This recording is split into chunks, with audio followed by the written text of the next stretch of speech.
Hello students, today in the simplest way we will complete the NCERT class 6 polity chapter number 4, which is the base for all higher polity chapters. If you understand this chapter today, your polity foundation becomes super strong. Let's begin. Kindly watch my previous videos and like and share and comment for those videos also.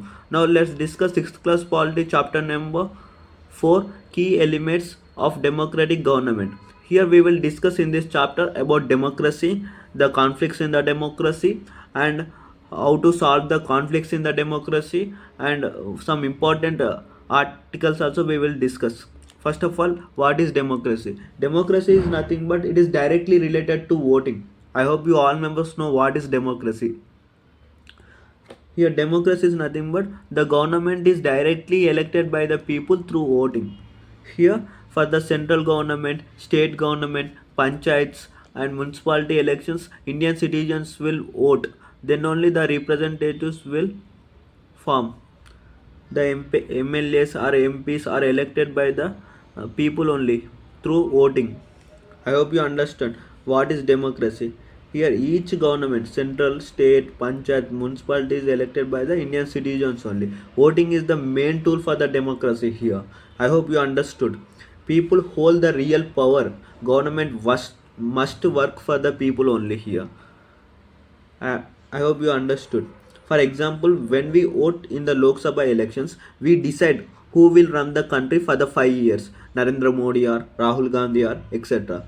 This power is to choose the government is democracy.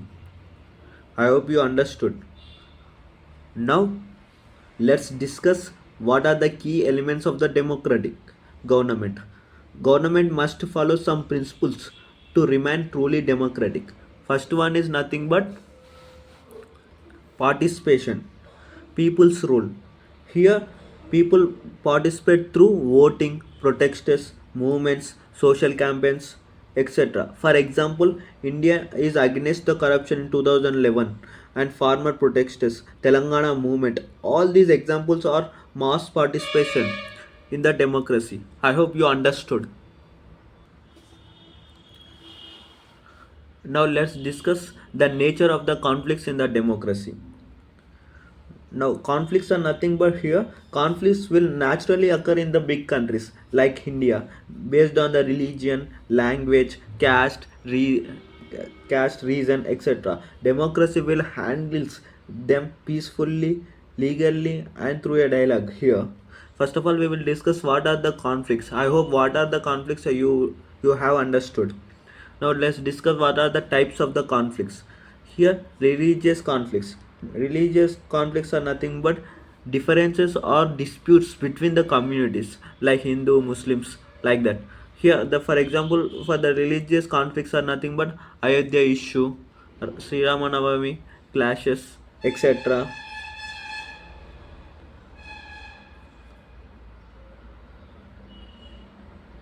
etc. Now let's discuss the linguistic conflicts. Linguistic conflicts are nothing but here, see, India has 22 official languages, so may the differences may arise. For example, anti-Hindi protesters in Tamil Nadu, Karnataka and Maharashtra border language disputes, demands for the new state on linguistic basis. Telangana was partly linguistic culture. I hope you understood. What are the linguistic conflicts? Linguistic conflicts are nothing but India has 22 official languages in our 8th schedule of the Indian Constitution. If you listen my first chapter, it will understand for you. Now let's discuss caste based conflicts. What are the caste based conflicts in the 4th chapter of 6th class polity? Here, caste based conflicts are nothing but conflicts due to the social discrimination against the certain castes. We all observe in our rural areas there is still the caste discrimination.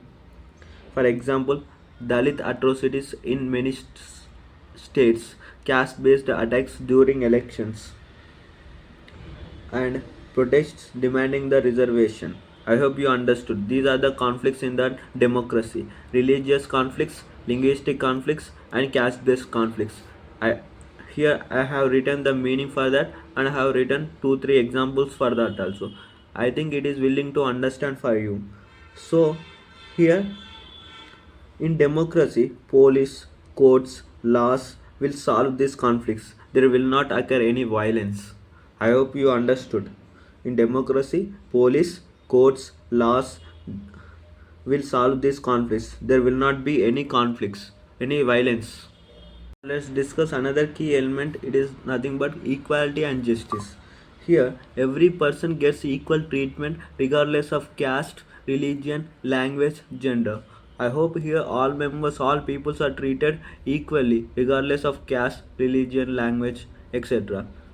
Here, for example, equality and justice in democracy is nothing but equal right to vote. Here, rich person or poor person have given equal right to vote. Reservation in SC, ST, OBC for fairness, and girls and boys getting the equal education opportunities. I hope you understood what is equality and justice.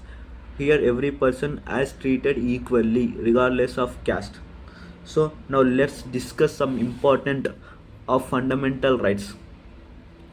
Now we will discuss what is, why, because I am saying these are the some important fundamental rights articles we will discuss, because these rights protect our equality, freedom, and dignity for us. For example, let's discuss Article 14. Article 14 is nothing but equality before law and equal protection of law.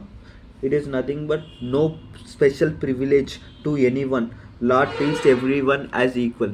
If anyone does the crime, obviously is a rich person or poor person, they are treated as equally. For example, our Prime Minister also equal under the Article 14. I hope you understood. Now let's discuss what is Article 17 of the Indian Constitution. Article 17 is nothing but abolition of untouchability. Abolition of untouchability is nothing but no one can be treated as impure or untouchable.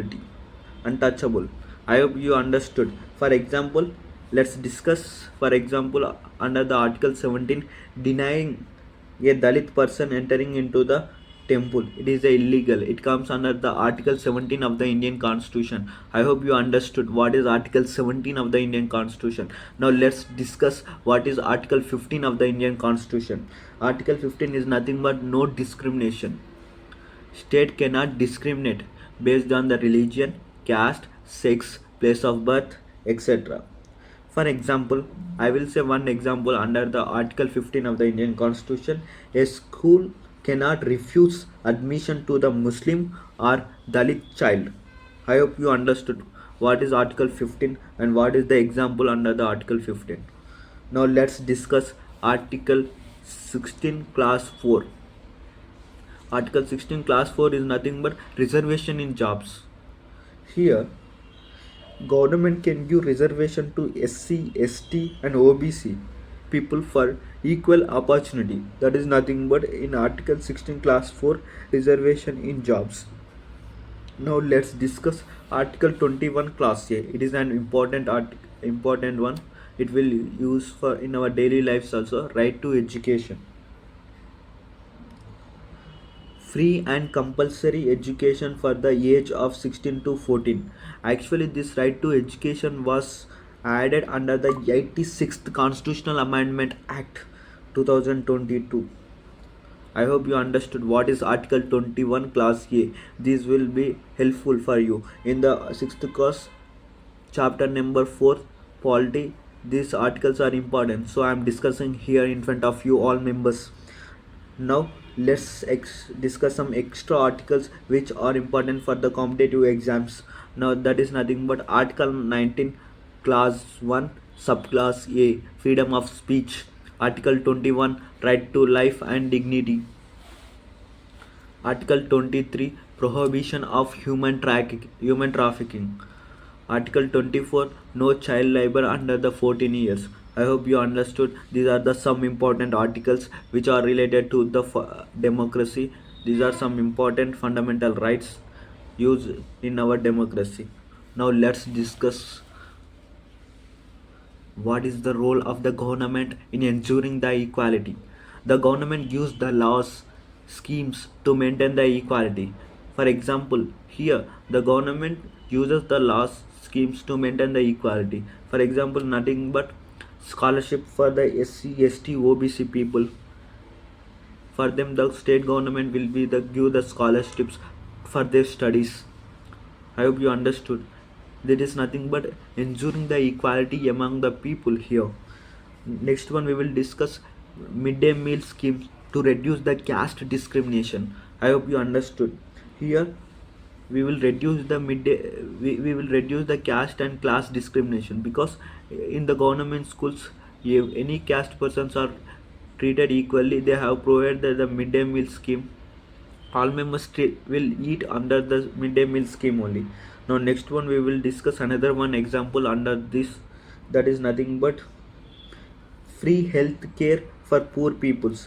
You all members know recently the government was organized one nothing but Ayushman Bharat. Under this, free health care for the poor families. I hope you understood.